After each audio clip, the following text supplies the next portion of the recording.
Хайырлы кеш, эфирда яңқылар шығарылышы сіздің білен Рузил Мингалимов. Олға тоба бүгінгі төп темалар хақында. Шол урамдарының бірсі Фиқрат Табиев есімін ертірге мүмкін. Әлігі дәулет ішіліклісі шәхәр өсішіне нинде өліш кірткен, хабарчыбыз білді. Түзіліш материаллары, күн көрір жихазлары хәтті соғыт соба. Бақша шірқәтлерінде ұрлау ұшырақлары 2 тапқырға артты. Вақыт тауарға әзірләнер үшін ауыр болды. Ең яқшы инспектор Шолыдан шәкірдәшібіз республика көлем бәйгеде бірінші орынны яулады.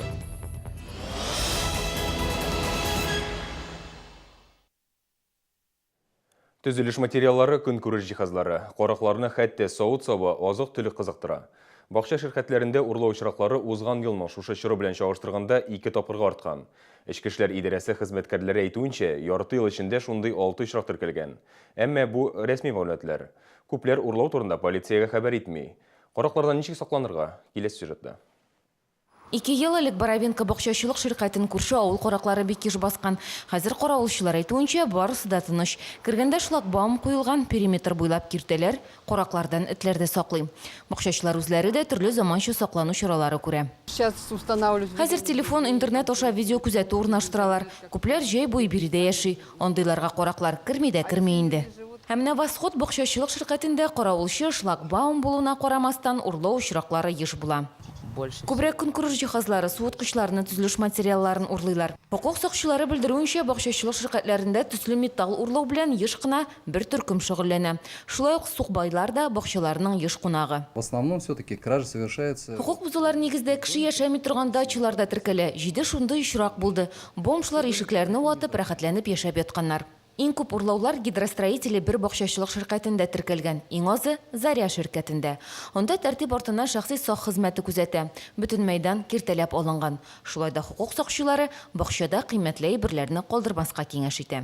Фәридә Сабирҗанова, Руслан Ахунов, Айрат Закиров, Шолы ТВ, яңалыклар. Шолы урамдарының бірсі Фиқрат Табиев есімін ертірге мүмкін. Ол саясатшы, дипломат, КПСС-ның Татар обкомы бірінші сәрхәтибі.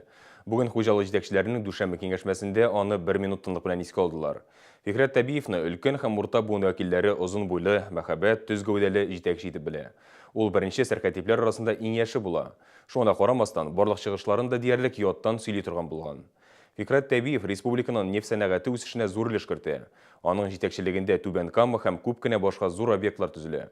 Фиқрат Табиев Шолда да бик еш була. Нәкъ менә аның ярдәме белән Шолы дөнья күләмендә танылган шәһәрләрнең берсенә әйләнә. Фиқрат Табиев булмаса, бәлки легендар КамАЗ безнең якларда төзелмәгәндә булыр иде. Табиев зур йөк машиналарын чыгаручы заводны Татарстанда салу өчен КПСС-ның үзәк комитетына да, Леонид Брежневның үзенә дә күп тапкырлар мөрәҗәгать итә. 1969 елда ул Леонид Брежнев белән бергә Белоруссиягә эш буенча бара. Сәясәтчеләр юлда да вакытларын бушка уздырмый. Леонид Ильич пригласил. Леонид Ильич аны үзенең купесына домино уйнарга чакыра. Шунда Фиқрат Әхмәтҗанович, без КамАЗ төзелешенең беренче чиратын 5 ел эчендә тәмамлыйбыз ди. Әгәр бу завод Себердә төзелсә, ул үз-үзен 10 елдан соң гына аклаячак ди. Леонид Ильич. Заводны Себердә төзетмәүнең тагын бер сәбәбе бирегә башка җирләрдән йөрү өчен юл ерак. Шоллы ул заманда Татарстанда коммуникациялар буенча алга киткән. Бу вакытта Түбән Камага кадәр тимер юлда салынган була. Я попросил министра путей сообщения провести из набережной Челнов железная дорога на Агрыз. Мы соединили Татарстан северным направлением. Энергетические возможности были колоссальные у республики.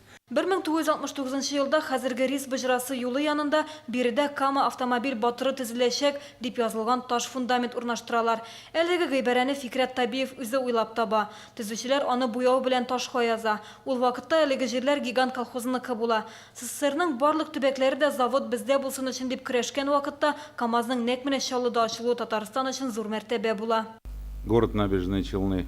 Шоллы үзенең барлыкка килү һәм үсеше белән Фиқрат Әхмәтҗановичка рәхмәтле. Мин аны Шоллының һәм Кама автомобиль заводына нигез салучы, аның атасы дип курыкмыйча әйтә алам. Фиқрат Табиев 88 яшендә Мәскәү хастаханәсендә озак авырудан соң вафат булды. Бүген эшлекле дүшәмбе киңәшмәсендә шәһәр җитәкчелеге аны 1 минут тынлык белән искә алды. Фиқрат Табиев белән хушлашырга Татарстаннан зур делегация барды.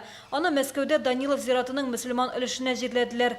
Дәүләт советы депутаты Фәйрүзә Мустафина эшлекле дүшәмбе киңәшмәсендә Фиқрат Табиев исемен мәңгеләштерү фикере белән чыкты. Он достоин такой памяти. И Ул моңа лайык шәһәрнең 85 еллыгы уңаеннан бәлки шәһәр музеенда айрым экспозиция ясаргадыр. Рәис Биләев исемен йөртүче урам бар. Мондый шәхесләрне мәңгеләштерергә кирәк. Яшьләр аларны бик аз белә бит. Шәһәр җитәкчесе Наил Мәһдиев бу фикергә каршы килмәде. Хәзер Фикрәт Табиев исемен мәңгеләштерү турында башка тәкъдимнәр дә каралачак. Гүзәл Шихапова, Дмитрий Рачеев, Андрей Рачеев, Чаллы ТВ, яңалыклар. Гренада паркында түзүкләндерүү эшләре башланды. Парклар һәм скверлар йылы уңайыннан республика бюджетыннан Чаллыдагы ял итү урынын тәртипкә китерү өчен 136 миллион сум акча бүленде. Биредә 100дән артык яктырткыч баганасы, эскәмияләр, чүп савытлары, бәдрәфләр урнаштырылачак. Әлегә эшчеләр юл салу белән мәшгуль. Гренада паркы буйлап җәяүләр һәм велосипед йөрү юлы да булачак. Киңлеге 3 метр, озынлыгы 5 километр булырга тиеш. Стадионны урап алачак. Түзүкләндерүү, яшелләндерүү һәм санитар чисталык буенча узган 2 айлыкта 100 меңнән артык кеше катнашты.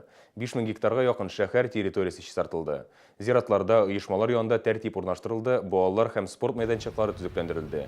Эскәмияләр, чүп савытлары урнаштырылды. Агачлар, чәчәкләр утыртылды. Гомумән алганда өмәләрдә 5000гә якын оешма вәкилләре дә катнашты. Әмма чисталык 2 айлыгына битараф калучы оешмалар да бар. Аларның исемлеген бүген эшлекле Дүшәмбе киңәшмәсендә атадылар. Открытое акционерное общество «Риад». Риад Ашык акционерлык җәмгыяте директоры Пономарев Владимир Васильевич Үзәк районы хакимияте карарын үтәмәде. Аңа 44-нче трак-йорт комплекс мәйданын бирделәр. Оешма вәкилләре җыештыру эшләрендә катнашмадылар. Шулай ук күп кенә сәүдә оешмалары билгеләнгән мәйданны җыештыру түгел, бина яннарында да тәртип урнаштырмады. Түзүкләндерүдә катнашмаган оешмалар арасында федераль сәүдә туклану челтәрләре өстенлек алды. Алар арасында Макдональдс рестораны, Пятерочка, Магнит кибетләре. Бүген оешма җитәкчеләрен хакимияткә чакырдылар. Позицию нужно узнать. Аларның фикерен беләсе килә. Без барыбыз да туган шәһәрдә яшибез, эшлибез. Чисталык һәм тәртипкә карата таләпләр кырыс. Республиканың иң яхшы инспекторы Чаллы ЮХИДИ хезмәткәре. Бүген Эльвира Миннихановны уңышлары белән хезмәттәшләре котлады. Сайлап алу турында республикадан 48 хукук сакчысы көч сынашты. Финалга исә 6 Чаллы инспекторы чыкты. Ел буе үзем вакытым булганда әзерләндем, норматив документларны үзләштердем үземә. Физик яктан әзерләндем. Шуңа ярышта миңа бик авыр булмады. Әзерләнгәндә вакыт табарга әзерләнер өчен авыр булды. Без реклама бүленәбез, безнең телеканалда калыгыз. Үзе бер кояш кебек, балалар йортында тәрбияләнүче нәни шәһәрдәшебез әти-әниле булырга тели. Ялларда Татарстанның авыл районнарында Сабан туйлары гөрләде. Тукай районы Сабан туенда Күңел радиосы һәм Айгөл Юнысова булып кайтты.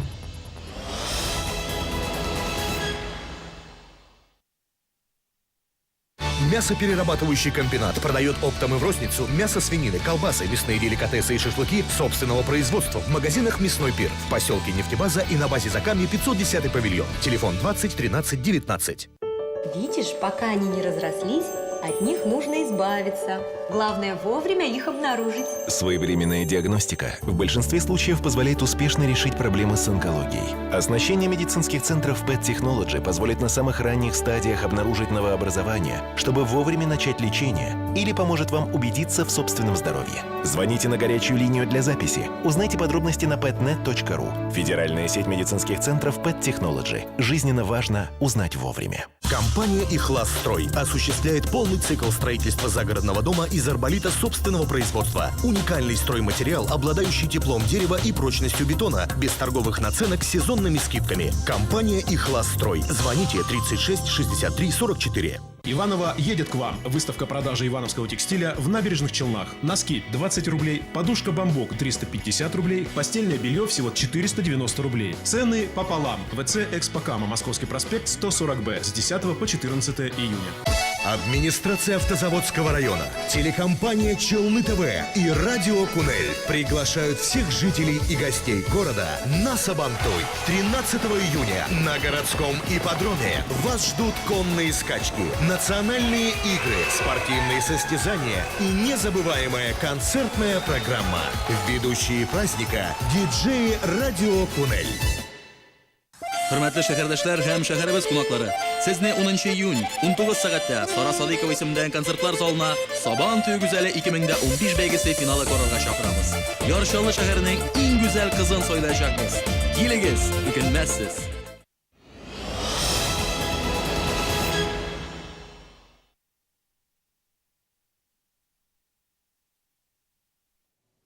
Яңалықтар шығарылышын devam етебіз. Сіздің білен эфирда Рузил Мингалимов.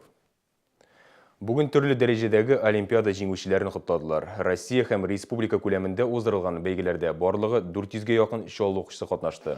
Оларның көбісі зор уңышларга ирешкән. Гомумән алганда 4 ел эчендә 400-дән артык оқучы төрле олимпиадаларда катнашып җиңүче булган. Әлеге нәтиҗәләр соңгы 10 ел эчендә иң яхшысы дип бәяләнде. Балалар сезнең ярдәмендә минем эшемә дә бишле билгесе куйдылар. Укытучыларга Мәгариф идарәсе исеменнән рәхмәт әйтәсе килә. Сәләтле балалар белән эшләү шулай ук җиңел түгел.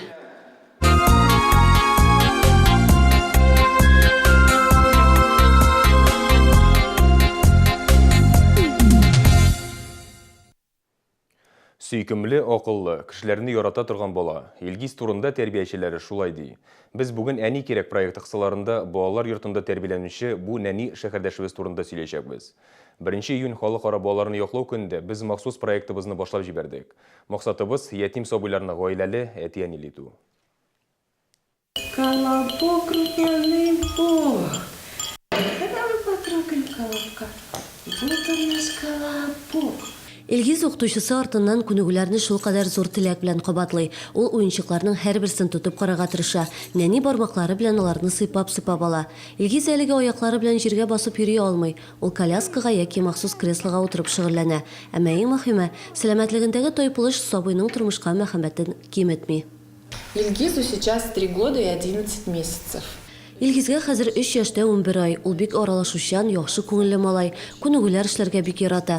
Илгиз балалар белән дә, өлкәннәр белән дә бик тиз уртак тел таба. Елмаюга ул һәрвакыт елмаеп кына җавап бирә.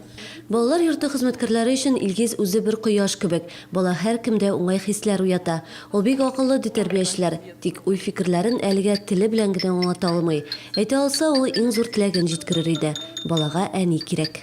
Ильгиз бы получил намного больше в семье. Әтисе һәм әнисе булса, Илгиз үз эш ягыннан күпкә алгарак китәр иде. Гаиләдә башка балалар да булса, тагы да яхшырак. Ятимнәрне үз канаты астына алган ата-анага дәүләт тә ярдәм итә. Аларга 15 мең сум күләмендә бер тапкыр акча түләнә, ә инде инвалид баланы уллыкка яки кызлыкка алучы гаиләгә 105 мең сум күләмендә матди ярдәм каралган. Кичкенә Илгиз исә бүген олы йөрәкле шәһәрдәшләрне тилмереп көтә. Аны уллыкка алырга теләүчеләр экраннарда күрсәтелгән телефон номерына шылтырата ала. Ләйсән Ханова, Дмитрий Рачев, Яңалыклар.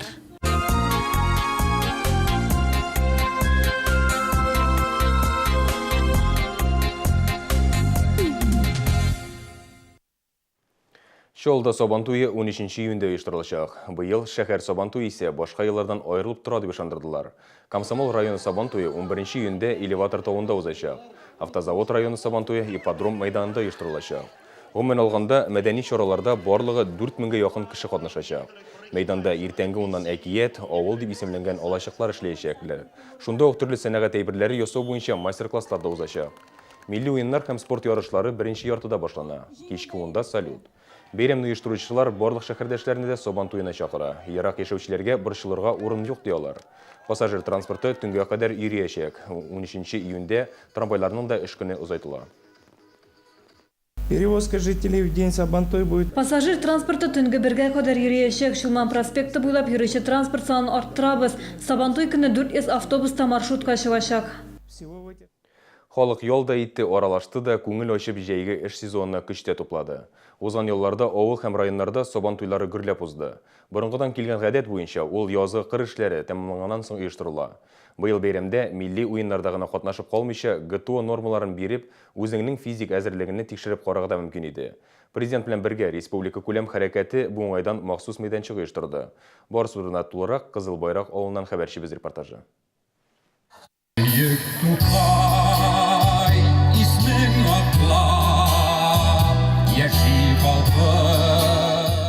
Сабан туйы символы итеп районның хезмәт батырлары әлем күтәрде. Милли бәйрәмнең төп кунаклары игенчеләр, тракторчылар, механизаторлар.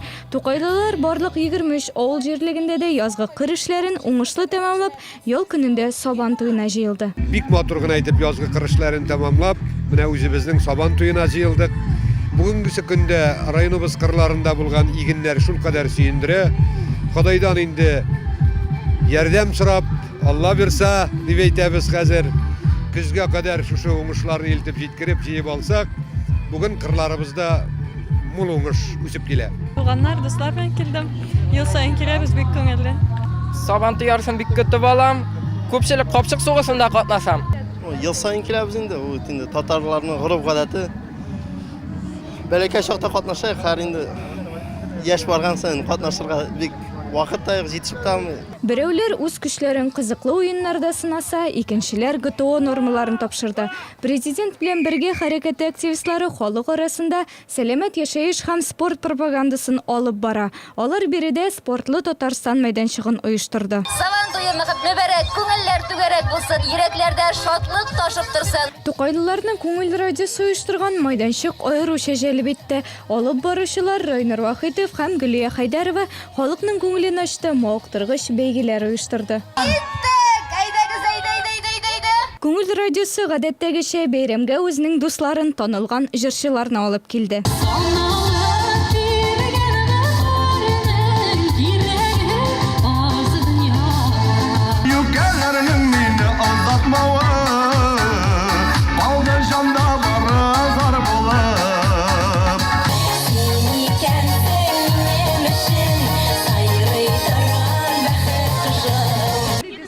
Biz Alpina Акзаманы көргә килдек, специаль перем өлкәсенә кайттык. Аның җырлары безгә бик ошый. Перем өлкәсендә быел көткәнек сагынып аны килеп чыга алмадылар. Сабан туйлары артистлар өчен кызу чорды Әлфинә Хәмова. Шулай да әлеге бәйрәмне яратуын яшерми. Ел саен бәйрәмгә туган ягына кайтырга тырыша. Башкортстанда инде безнең авылга кайткач, анда рәхәтләнеп ял итәбез. Классташлар белән шулай ук очрашабыз. Гаиләбез белән һәр вакытта да Сабан туй көнне, менә кичке Сабан туйларда һәр вакытта да чыгыш ясарга яратабыз. Бүгенге уеннарыбыз да бик күңелле узды. Артистларыбыз да бик матур итеп җырладылар. Инде шаулатып, гөрләтеп, нәшә гөрләп яуган яңгырлар астында халкыбыз безнең белән булды. Алар безне ташлап китмәде. Шунлыктан без беләбез. Чынлап та күңел радиосы булган җирдә һәр чак кояш.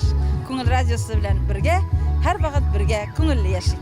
Сабан туйлары дәвам итә. Чаллыда ул 13 июньгә билгеләнде. Сүз уңаеннан күңел радиосы милли бәйрәмне ипподромда да оештырачак. Айгөл Яносова, Дмитрий Рачиев, Чаллы ТВ яңалыклар. Сез яңалыклар чыгарылышы карадыгыз. Исән-имин булыгыз.